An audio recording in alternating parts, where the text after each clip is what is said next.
It's hilarious, by the way. It has just become more permissible. I made a tweet about this. It's becoming more permissible for people to hook camp and tunnel. There's all these little roaches that are coming out of the community that are like, I did this for the longest time, who clearly have not hook camped or tunneled. And on top of that, there seems to be the killer population seems to be in decline. Hence why there's rewards for killers in Dead by Daylight. So it seems like MMR is getting easier, and at the same time, people are trying to transition to hook camp and tunneling and being relatively successful at it because they're basically going against shitbirds, which is unfortunate from someone that's done it for a long period of time because they don't get the full experience when they think they're doing something right and they actually aren't. And then people aren't going to get exposed to the full experience. Let's take a peek at this, though, guys. The developer update, Roadmap 7. Year additions. It's hard to believe that it's already been 8 months since our last anniversary broadcast, yet January somehow managed to sneak up on us. During that broadcast, we shared a roadmap detailing some of the features we would introduce over the following year, many of which have already become a reality. Our next anniversary is still several months away, so today, we're happy to announce even more exciting additions to our Year 7 roadmap. But first, a look back at the roadmap itself. Kicking things off in July, we released one of the largest updates to date. This update rebalanced around 40 perks and completely overhauled the game's progression system. Further progression and balance changes would be made throughout the year. Matchmaking incentives were also introduced to help alleviate long queue times and provide a new avenue to earn blood points. In September, an early preview of the finishing Mori system was tested on the public test build, PTB. And it's terrible. This new mechanic brought trials to a gruesome end, allowing killers to finish off the final survivor with style. We collected plenty of feedback throughout this test, and the team is hard at work implementing it. December, meanwhile, brought bots in custom matches, letting you practice in a no-stakes setting to your heart's content. Not to be forgotten, we also introduced the much-requested team-based ratings to the matchmaking system thanks to your feedback. Before we knew it, January was upon us. The Wiggle system was officially taken out of beta and fully implemented with some tweaks. We also improved the queuing experience, allowing you to browse various menus while waiting for a match. Archive challenges could now be tracked during a match, letting you know when you've completed your selected challenges. And with that, we'd reached the end of the roadmap. The narrator, by the way, is different. I don't know, I guess Read Aloud changed the narrator. This does not sound, this guy sounds younger. Obviously, it's an AI, but this guy sounds younger than the last guy. He sounded like he's from the BBC. Leaving us free to work on exciting new things. The January update also featured the much-anticipated Survivor Activity HUD, something that was not originally on the roadmap. But the question is, what's next? As always, we'll share our plans for the next year during our anniversary, but there's still a few months before then, so let's dig into a few more exciting features you can expect in the coming months. Bloodweb improvements. If you went back in time 1 year and told people that too many blood points would be an issue, nobody would have believed you. Yet here we are. A year ago, I want to stipulate here, guys, a year ago, when you put blood points into the Bloodweb, you got things back of meaning. They reduced the drop rate of certain, especially meta add-ons, for killers, that is. They reduced the drop rate of certain meta add-ons, even though they buffed them again. You are still worse off than you were last year, prior to the anniversary update. We talked extensively about this. I have highlights of this. We have 2 videos of this as well.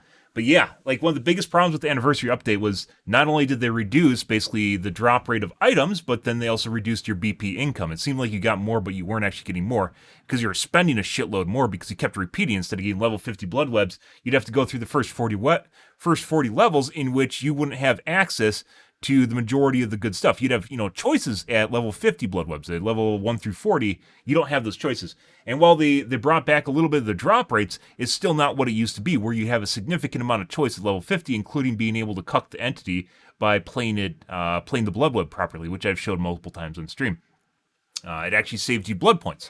Instead, you have to go 1 through 40, which is basically just dumping your blood points down the drain every single time you prestige. And you need a prestige in order to do a new blood web. You can't just do level 50 blood webs, because then no one would prestige, because they know it's a shit show, right? And it's not about the amount of blood points that you have, it's about the effectiveness of those blood points when you get them. With the various improvements made to progression over the past year, many of you have found yourself with a surplus of blood points and not enough time to spend them, making the spending process a bit of an inconvenience. Within It the next sucks. few months, we'll be making improvements to the blood web to make it easier and faster to spend your blood points than ever before. Meaningless blood points, yay! Yeah. It was actually, for a long time, you were actually losing add-ons if you play a killer with add-ons. If you're playing with purples, yeah, you'd be losing add-ons rather than actually gaining them if you just play that killer.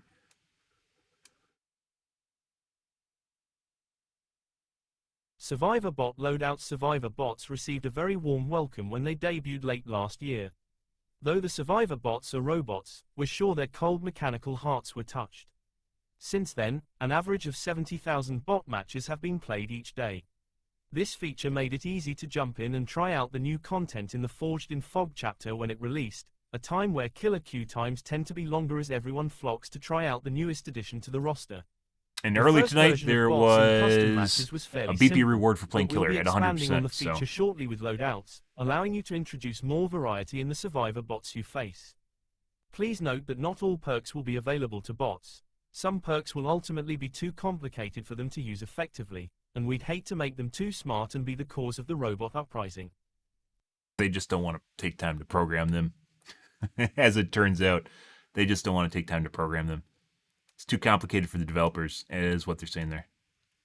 Map repeat prevention. Variety is the spice of life, and Dead by Daylight is no exception. With so many maps in the game, it can feel a little underwhelming when the entity decides to send you to the groaning storehouse for the 6th time today. Even if it's your I favorite never really map, ran into that. I mean, eventually it you'll happened a want couple breath times, of but I fresh wouldn't air. really care that it happened. Soon, we'll introduce a new mechanic which guarantees that you Map won't be sent to the rotations. same map twice in a row.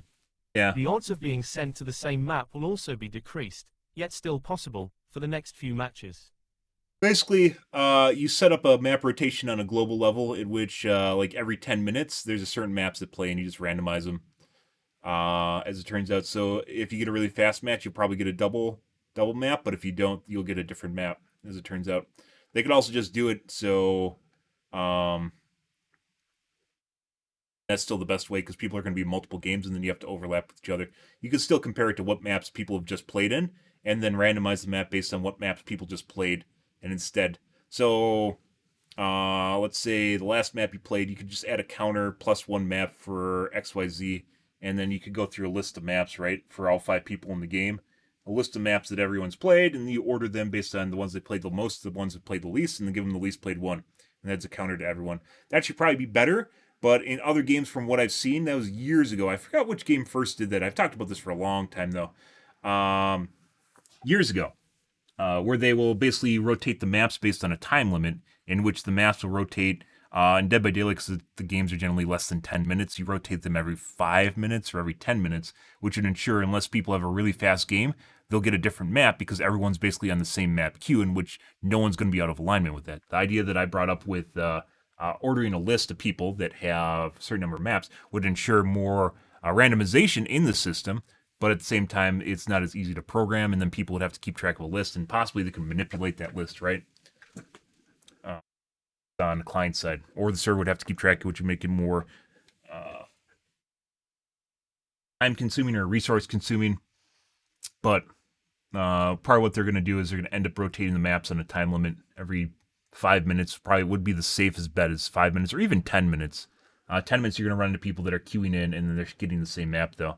So I guess maybe it depend on how fast a normal game is, and then just going lower than that so people don't get repeats.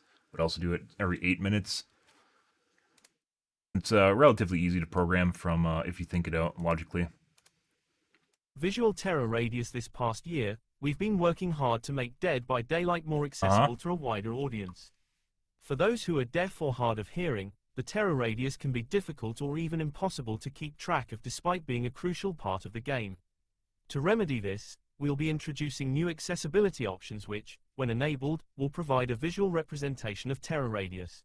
If they do something like this, they should disable your sound. So if you want to do something like that, the trade-off should be you should have no sound, so people don't just use that on top of it, like with the audio. I know audio visualizer in Fortnite, which I'm sure you've seen everyone use because they have to. But they should just disable sound if you enable that, which I think would be a good trade-off. Visual update. The Realm Beyond continues. We're in the process of visually updating one of our older realms. By now, you probably know what to expect, so we'll save the teases for when this update is a little closer. That said, there aren't many realms left to update, so you've got a pretty good chance of guessing which one it is.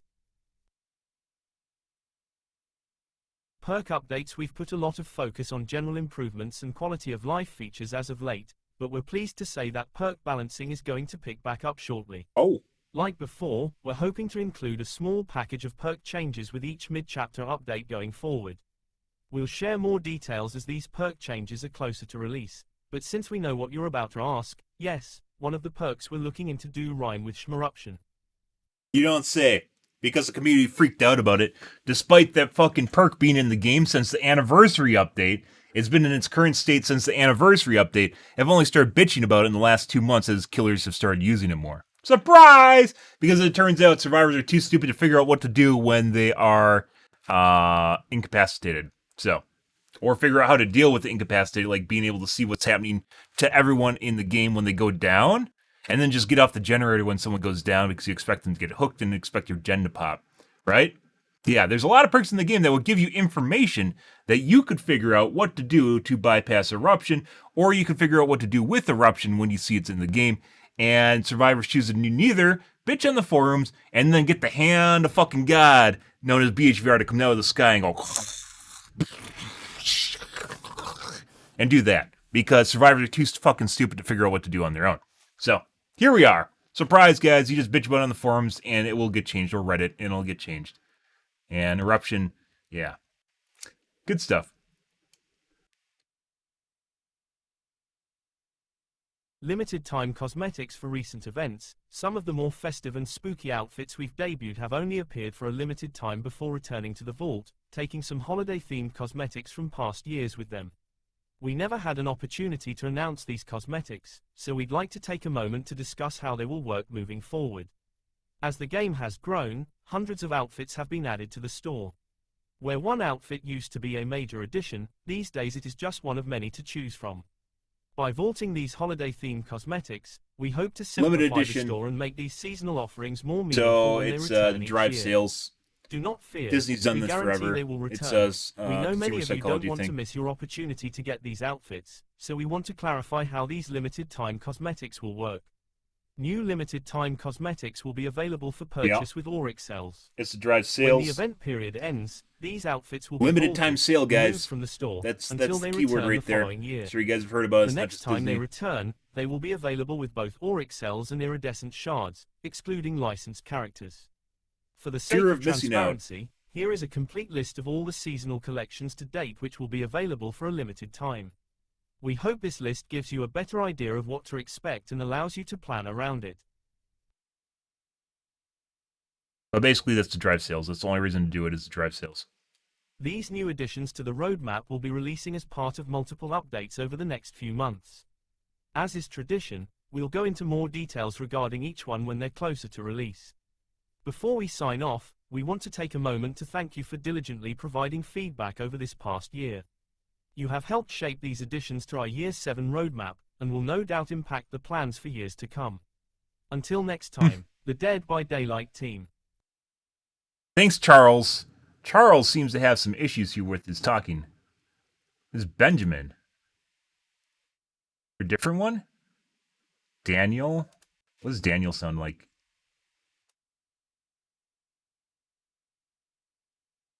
Do we have Daniel before? Did they change it? These new additions to the roadmap will be releasing as part of multiple updates over the next few months. Oh. As is tradition, we'll go into more details regarding each one when they're closer to release. Before we sign off, we want to take a moment to thank you for diligently providing feedback over this past year.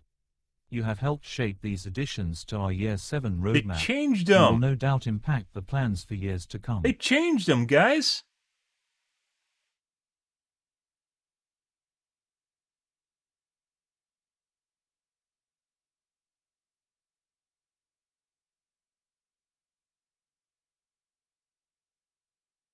No.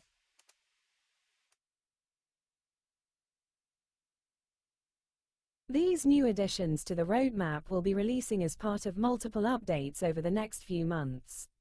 As is tradition, we'll go into more details, Reg. I changed them, guys. No.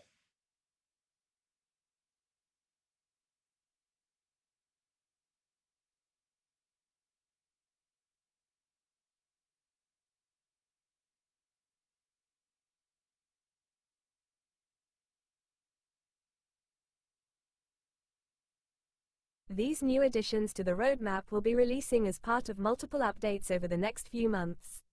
As is tradition, we'll go into more details, Reg. Changed them, guys. I don't think this isn't gonna. I think we have to go back to Daniel now. Benjamin is broken. Benjamin is broken. Oh, maybe we can change him. His voice is too high pitched. Maybe it's a pitch option. These new additions to the roadmap will be releasing as part of multiple updates over the next few months. Read Aloud is a Chrome and Firefox extension that uses text-to-speech technology to convert web page text to audio. It works on a variety of websites. Read Aloud is a Chrome and Firefox. Read Aloud is a Chrome and Firefox extension that uses text-to-speech technology to convert web. Read Aloud is a Chrome and Firefox extension that uses text-to-speech technology to convert. Read Aloud is a Chrome and Firefox extension that uses text-to-speech technology to convert. Read Aloud is a Chrome and Firefox extension that uses text-to-speech technology to convert web page text to audio.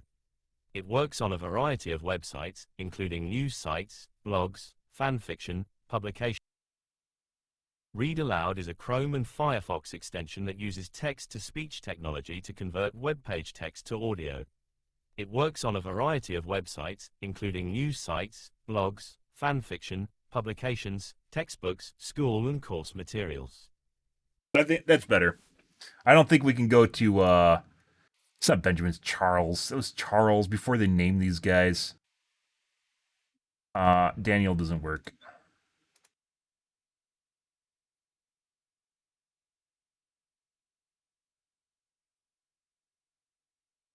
These new additions to the roadmap will be releasing as part of multiple updates over the next few months.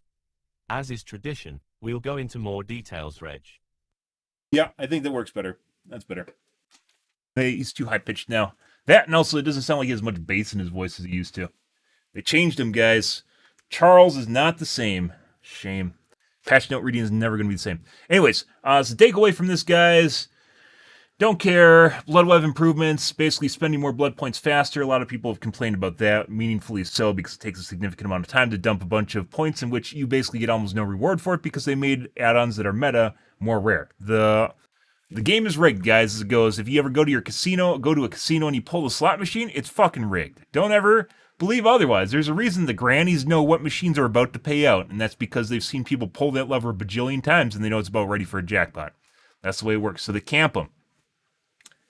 It works that way because there's a set amount of payouts and they don't pay out more than they need to because they're a casino and they have a certain amount of profits that they have to give back, and there's a certain amount of profits that they can keep, a certain amount of revenue they have to give back, and a certain amount of profits that they can have. So, as it turns out, the game is rigged. It's not just drop rates because they actually set the drop rates and they figure out what drops are more meta. It's not even about meta. It's what's probably used more, what's most popular. So they've tried to figure out what add-ons people need the most and then give them to you the least amount. At least that's the way it was when I was playing 3 months ago, unless it's changed. And that was been the thing since the anniversary update, which made getting meta add-ons for killers much more difficult because that's apparently a way to balance the game is to just keep add-ons that people need away from killers. Yeah, not much more to say than that. And other than that, guys, the big takeaway here, guys, is the hand of God came out of the sky to address Eruption despite it being in the game since anniversary update last year. So, yeah, despite the fact that this has been in the game since the anniversary update, they decided now they're going to address it because, once again, they basically balance based on what people bitch about the most, which is why Nurse got changed. Despite the fact you can look at stats, and I even made a trended, 1,700 upvotes on Reddit about the fact that they nerfed Nurse, despite the fact that even at the top 5%, she was not overperforming. She's actually behind Whiskers. Yeah, she's over here. Here's Witch-Chan. Here's Whiskers, here's Nurse, Plague, and here's Penis Face. And if Penis Face is overperforming, that means the top 5% isn't even the top 5%. It's something less than that. Like, it means that the games that we got, Plague does not work at high MMR, by the way, is even less than this, because we learned the hard way that Plague does not work at high MMR due to all the way the survivors will manipulate her if they are actually playing against you and they're good. And we learned that the hard way. Plague is not good. Penis Face is not good. It's like a shitty version of Nurse. So they balance the game around the top 1%, maybe even less than that, top 5%, top 0.5%, or maybe even top 2.2%, because there's a couple people on Twitch that 4K'd all the fucking time with Nurse. So they nerfed the shit out of Nurse. Well, not nerfed the shit out of her, but they nerfed Nurse specifically because there's edge cases that were very popular on Twitch in order to make it more appealing. Once again, it has to do nothing to do with game balance. It has everything to do with the mess. Nothing to do with game balance. It has nothing to do with statistical analysis. It has everything to do with appeasing the sweaty masses, which is basically the takeaway from this, is which now they're going to address Eruption. And the reason they're going to do this is because survivors are unwilling to take perks to help with something they're encountering all the time. My entire perk build in Dead by Daylight was based around shit that I would run into that would fuck me. And survivors like, oh, I'm just going to take these random perks because it looks fun. Oop-de-doop-de-doop. Oh, they got me killed. Oh, no, guys. Oh, jeez. Oh, geez, my perk build didn't work out because it's for a very specific niche situation, and I didn't run into it. Instead, I ran into Eruption. That never happens, except it does all the time, and I'm just going to go bitch about it on the forums instead of taking perks that actually help me deal with it. You know, like Bond or something where you can see survivors at all. You can see a survivor when they go down. They go down, get off the gen because you can expect them to get hooked unless you see a survivor, like, there's a survivor running around. And if you're on comms, you even know better of when they're going to get hooked because it'll be like, 404, ready into HQ, ready to get hooked. Oh my God, we're going to hook. Ready. Breaker. Oh my God, get off the gens. Go. Shit like that on the voice comms, which is why voice comms are broken as shit in the game. Yeah. So there's all sorts of ways of dealing with Eruption. And putting aside you don't want to take a perk, there's other ways of dealing with Eruption. Instead, survivors are like, oh man, I can't run this very specific build. I want to run Boil Over, man. I love Boil Over. It's my perk. It's my jam. I fucking get on in every game with Boil Over, except when they have Eruption for some reason. I'm not going to take a perk that helps me against Eruption. No way, man. Oh man, I fucking need to have this Boil Over in my life. And you're like, wow, spoiled and fucking entitled. And you go to Twitter, you can see the shit all over the place. It's like fucking going to, the skill gap is so far between people that think that they're skilled and people that actually are skilled in Dead by Daylight. It is ridiculous. And there are ways of dealing with it, and they choose either to obtusely not want to do it because they're like, yeah, man, I don't want to fucking do this. This is dumb. This is cringe and boring when I have to deal with the other side doing something. What we just quoted that post yesterday in Overwatch, guys, where there's a guy that said the post is the stupidest things I've ever read in Overwatch, and there's a guy in game that said, don't go after the healers on the enemy team because it's boring for them. I get that it works, but it's boring for them. Please stop. Yeah, and you're like, I shouldn't do what helps me in a video game? Wait, what? I shouldn't try to win? I shouldn't actually try to win in this game? Oh, I get it. You just want to have fun, and you want me to get fucked in the ass. Okay, I get you now, Wow, this makes so much more sense. I didn't realize the game is actually you putting your dick in my ass. Oh, okay. Alrighty, guys. Hey, look, guys. Wowee. It makes a lot more sense now. Good shit. Because it does. That is actually the name of the game, is sticking their dick in your ass, and you're supposed to like it even if you don't. So, yeah. As we talked about right here, there are ways of dealing with Eruption, and multiple ways, which is why it was never really a big deal. And as it turns out, the majority of the player base is unable to adjust to deal with Eruption, or just does not want to deal with Eruption. Therefore, they're going to bitch about it until they get it changed. And it's getting changed. So, I commented about this last night where we're on the forums where people are complaining about 3-gen. If you have 3 people left alive and you're at a 3-gen, you can 100% finish that shit and maybe get out with 2 people unless the killer is incredibly skilled or you guys are absolutely fucking terrible at the game. You can get out with 2 people. The reason for that is because one guy, you have 2 people pumping 2 different gens. You have one guy that's in chase with the killer. He gets off the gen. He runs directly away from the other 2 gens. And it will take a significant amount of time, even if he doesn't even run loops, it'll take a significant amount of time for the killer to catch him. And all he has to do is ping pong back and forth. He just has to rubber band back and forth. And in doing so, he will cause the killer to waste a bunch of time, because there's only one killer, waste a bunch of time, and the survivors will eventually finish the gen and open the gates. You might lose a person in the process, that's why I said you'll get out with 2 people, but you'll still probably get out with 2 people. Yeah. But it actually have to take smart survivors, and the reason I don't help survivors is because there's plenty of streamers that would rather, like, are supposed to be survivor mains, they're supposed to be good at what they do, yet they aren't smart enough to help them. So even the milkers, the giant, the oilers, the big streamers that are supposed to know everything about survivors aren't even helping survivors fucking deal with this shit. And as such, now we just get nerfed. And now just killers get nerfed because they're too stupid to even help their brethren out. And here I am, being a killer main, having to help out survivors get through shit because if I don't, it'll get nerfed. Yeah. So, here we are, guys. All right, enough of that. We're going to move on to the Reddits here. We're going to make a highlight of this. We're going to move on to the Reddits here and go from there. Let's get into the Overwatch Reddits first before that takes part. And by the way, they even buffed Mercy. Just talking about Dunning-Kruger here. They even, because people were bitching about how underwhelming Mercy is, basically, once again, very low skill level people complaining about a character they don't know how to play. They were bitching about Mercy being underpowered and she needed buffs on the forums, and she got she got to upgrade to her pistol. Not that it really mattered much because it's 5 more ammo. But she got an upgrade to her pistol she didn't even need because people bitched about it enough on the forums.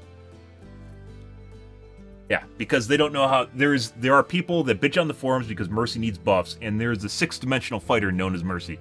They may play the same character, but they are not the same person, and they're very different when you encounter them. It's a completely different story. And people are like... It's funny because you see these people, you see the Mercies that are really good at their character, like, I don't care if they nerf Mercy, just don't touch her. Just don't touch her movement. The movement is what makes her OP as shit. So... yeah, no, movement needs to be nerfed on Mercy. That is it. It's not the Res. Res is very powerful. It's like Sojourn getting everything nerfed except for her fucking railgun, which is what needs to be nerfed. Or Kiriko getting everything fucking nerfed except for her fucking Sensu Bean, where she can bong and cause a 1-second invulnerability that fucks up ults. Putting aside the cleanse effect, fucks up ults, fucks up timing, fucks up last hits, and makes a huge difference in the game, including just negating damage you're about to take instantly. Yeah, which could be a significant amount of damage, such as an ultimate, right? Yeah, agendas, fucking agendas, guys. And it turns into a power game of who likes who most. I mean, that's Dead by Daylight in a nutshell. It's kind of weird to see it encroaching in other games where people with agendas and politics are taking over games in order to get their way in the game. But it's really relatively nothing new, but it's becoming more and more egregious. Okay, let's move on to the Reds, guys.